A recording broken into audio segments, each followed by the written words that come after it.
ಒಳ ಮೀಸಲಾತಿ ಕುರಿತಾದ ನ್ಯಾಯಮೂರ್ತಿ ನಾಗಮೋಹನ್ ದಾಸ್ ಸಮಿತಿಯ ವರದಿಯು ಅತ್ಯಂತ ಅವೈಜ್ಞಾನಿಕವಾಗಿದ್ದು, ಇದನ್ನು ಕೂಡಲೇ ತಿರಸ್ಕರಿಸುವಂತೆ ಆಗ್ರಹಿಸಿ ಕರ್ನಾಟಕ ಮೀಸಲಾತಿ ಸಂರಕ್ಷಣಾ ಒಕ್ಕೂಟದ ವತಿಯಿಂದ ನಗರದ ಸ್ವಾತಂತ್ರ್ಯ ಉದ್ಯಾನವನದಲ್ಲಿ ಬೃಹತ್ ಪ್ರತಿಭಟನೆ ನಡೆಸಲಾಯಿತು. ಭೋವಿ ಗುರುಪೀಠದ ಇಮ್ಮಡಿ ಸಿದ್ದರಾಮೇಶ್ವರ ಸ್ವಾಮೀಜಿ ನೇತೃತ್ವದಲ್ಲಿ ನಡೆದ ಈ ಹೋರಾಟದಲ್ಲಿ ರಾಜ್ಯದ ವಿವಿಧ ಜಿಲ್ಲೆಗಳಿಂದ ಆಗಮಿಸಿದ್ದ ನೂರಾರು ಸಂಖ್ಯೆಯ ಪ್ರತಿಭಟನಾಕಾರರು ಸರ್ಕಾರದ ವಿರುದ್ಧ ಘೋಷಣೆ ಕೂಗಿ ಆಕ್ರೋಶ ವ್ಯಕ್ತಪಡಿಸಿದರು.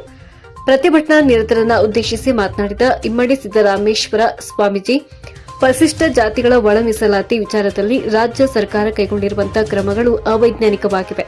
ಭೋವಿ, ಬಂಜಾರ, ಕೊರಮ, ಕೊರಚ ಸೇರಿದಂತೆ ಅಲೆಮಾರಿ ಮತ್ತು ಅರೆ ಅಲೆಮಾರಿ ಸಮುದಾಯಗಳ ಒಟ್ಟು 59 ಜಾತಿಗಳಿಗೆ ಈ ವರದಿಯಿಂದ ಅನ್ಯಾಯವಾಗಿದೆ. ನಾಗಮೋಹನ್ ದಾಸ್ ಅವರ ಏಕ ಸದಸ್ಯ ಆಯೋಗವು ಸಮರ್ಪಕವಾಗಿ ಸಮೀಕ್ಷೆ ನಡೆಸದೆ ವರದಿ ನೀಡಿದೆ ಎಂದು ದೂರಿದರು.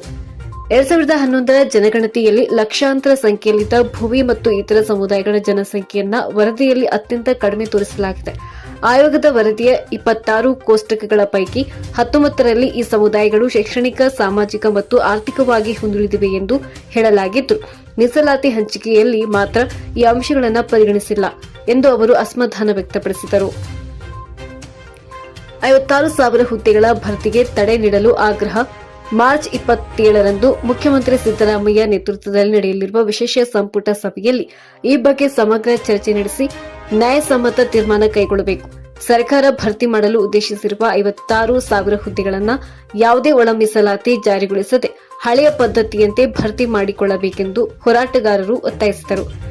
ಒಂದು ವೇಳೆ ಸರ್ಕಾರ ತನ್ನ ನಿಲುವನ್ನು ಸರಿಪಡಿಸಿಕೊಳ್ಳದಿದ್ದರೆ ಮುಂದಿನ ದಿನಗಳಲ್ಲಿ ಹೋರಾಟವನ್ನು ಇನ್ನಷ್ಟು ತೀವ್ರಗೊಳಿಸುವುದಾಗಿ ಎಚ್ಚರಿಕೆ ನೀಡಿದರು. ಈ ಪ್ರತಿಭಟನೆಯಲ್ಲಿ ಭಾಗವಹಿಸಿದ್ದ ಮಾಜಿ ಸಚಿವ ಅರವಿಂದ್ ನಿಂಬಾವಳಿ ಮಾತನಾಡಿ, ಪ್ರಸ್ತುತ ಜಾರಿಗೆ ತರಲು ಉದ್ದೇಶಿಸಿರುವ ರೋಸ್ಟರ್ ವ್ಯವಸ್ಥೆಯು ದೋಷಪೂರಿತವಾಗಿದೆ. ನಮ್ಮ ಸಮುದಾಯಗಳನ್ನು ಉದ್ದೇಶಪೂರ್ವಕವಾಗಿ ಮುಖ್ಯ ವಾಹಿನಿಯಿಂದ ದೂರವಿಡುವ, ಹಿಂದುಳಿಸುವ ಷಡ್ಯಂತ್ರ ಇದರ ಹಿಂದೆ ಅಡಗಿದೆ ಎಂದು ಆಕ್ರೋಶ ವ್ಯಕ್ತಪಡಿಸಿದರು.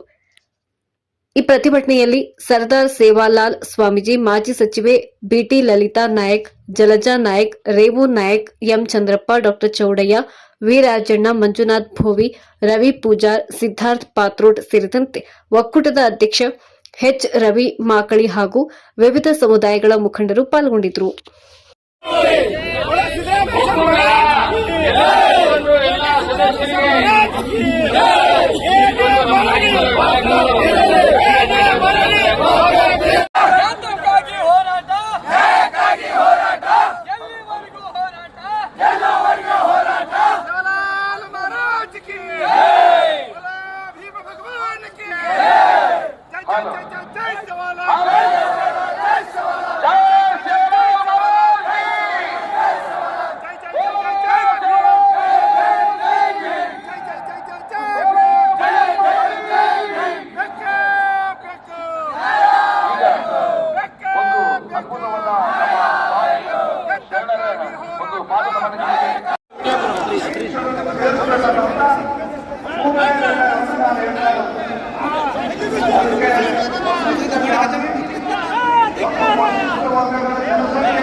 Board block ಮಾಡಾಗಿಲ್ಲ.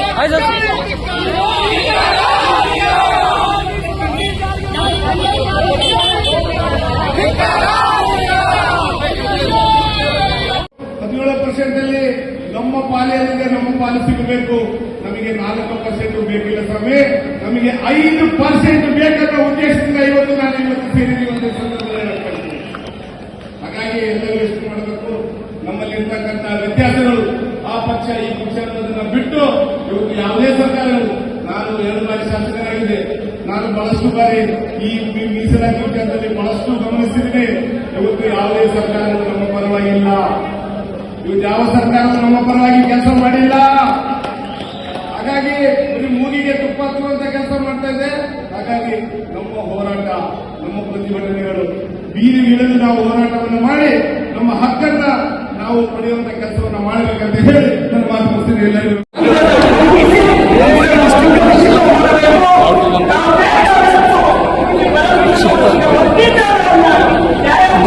ಹೋರಾಟ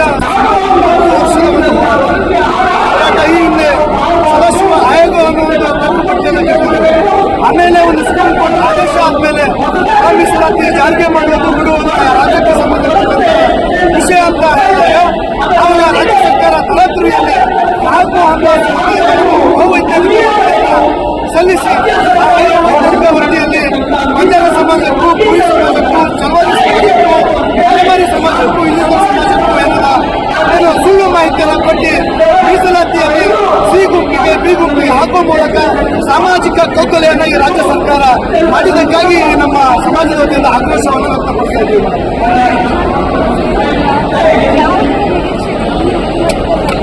ಮೇಡಮ್, ಈಗಾಗಲೇ 21ನೇ ತಾರೀಕು ಸದನದಲ್ಲಿ ಒಂದು ವಿಶೇಷ ಸಭೆಯನ್ನು ಕರೆದಿದ್ದಾರೆ. ಒಂದು ವಿಶೇಷ ಸಭೆಯಲ್ಲಿ ಒಳ ಮೀಸಲಾತಿಯ ಕುರಿತು ಒಂದು ಅಂತಿಮ ನಿರ್ಣಯವನ್ನು ಮಾಡ್ತಾ ಇದ್ದಾರೆ. ಹಾಗಾಗಿ ಒಟ್ಟಾರೆಯಾಗಿ ನಮಗೆ ಈ ಒಳ ಮೀಸಲಾತಿಯಲ್ಲಿ ಒಳ ಮೀಸಲಾತಿ ಕಾನೂನಲ್ಲಿ ಇಲ್ಲ. ಹಾಗಾಗಿ ಈ ಒಳ ಮೀಸಲಾತಿಯನ್ನು ಕೈ ಬಿಡಬೇಕು. ಒಂದು ವೇಳೆ ಕೈ ಬಿಡಬೇಕಾದ್ರೆ ಒಂದು ಶಾಂತಿ ರೀತಿಯ ಹೋರಾಟ ಮಾಡಿಕೊಂಡಿದ್ದೀವಿ. ಒಂದು ವೇಳೆ ಇದನ್ನು ಜಾರಿಗೆ ಮಾಡಿದ್ದೇ ಆದ್ರೆ ಸುತ್ತಮುತ್ತ ಎಲ್ಲ 33 ಜಿಲ್ಲೆಗಳಿಂದ ಮೂಲ ಕ್ರಾಂತಿ ಮಾಡುವ ಮೂಲಕ ಬೆಂಗಳೂರು ಬಂದು ಕಲೆಯನ್ನು ಕೊಡ್ತೀವಿ ಎಂದು ಪಟ್ಟಚರಿಗೆ ಮಾಡ್ತಾ ಇದ್ದೀವಿ.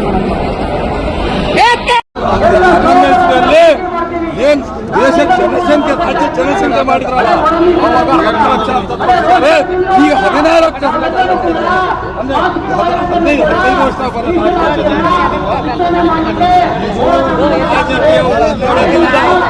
ರಾಜಕೀಯ ಒತ್ತಡದಿಂದ ನಮ್ಮ ಸೋದರ ಸಮಾಜವರು ಮಾಡ್ತಿರೋ ಒತ್ತಡದಿಂದ ನಮ್ಮನ್ನ ಈ ಕೋಲಂಬ ಸಮಾಜವನ್ನು ತುಳಿಬೇಕಂತ ಹುನ್ನಾರ ಮಾಡ್ತಿದ್ದಾರೆ.